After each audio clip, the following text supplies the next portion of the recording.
अस्सलाम वालेकुम रहमतुल्लाहि बरकातहू। दोस्तों की हाल चाल है? ठीक हो? उम्मीद करने तुसी सारे खैर वाफियत दे नाल होवोगे। अल्लाह ताला तमाम नूं अपने हिफ्ज़ो अमान दे विच रखे, आमीन सुम्मा आमीन। तो भाईओ, गल कर रहे सी हज़रत मूसा कलीमुल्लाह अलैहिस्सलाम और हज़रत मलकुल मौत के मुतल्लिक।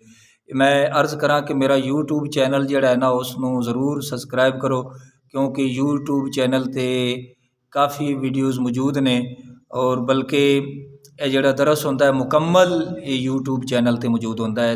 फेसबुक ते इसनूं बिल्कुल मुख्तसर क्लिप जिहड़ा है ना ये अर्ज़ करीदा है। तो चलो अर्ज़ करने मुल्ला अली कारी रहमतुल्लाह ताला अलैह आप फरमाते ने कि हज़रत मलकुल मौत नूं हज़रत मूसा अलैहिस्सलाम दी बारगाह दे विच की कहना चाहिदा सी।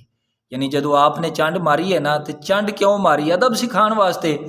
तो कहना की चाहता सी? हालांकि आपने भी अर्ज़ किया ना जी कि अल्लाह ताला दा हुक्म आया है तो मौत नूं कबूल करो। आप फरमा देन कि इंज कहना चाहता सी मलकुल मौत नूं कि जी अल्लाह ताला दी तरफों पैगाम बुलावा आया है, तुहानू इख्तियार है, तुहानू इख्तियार है, तुसी इजाज़त देवो तो मैं हुक्म दी तामील करना, अगर तुसी इजाज़त ना देवो तो मैं वापस चला जाना। ये है नबी दा मकाम। असी सारे मौत दे अगे मजबूर हाँ।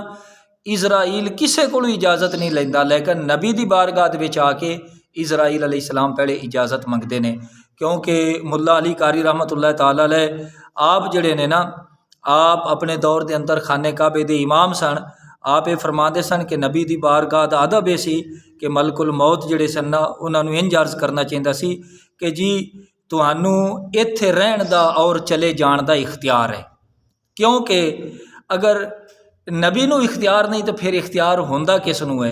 तो आपने फरमाया कि नबी अल्लाह ताला दी तरफों मौत और हयात दे मुख्तार होंदे ने।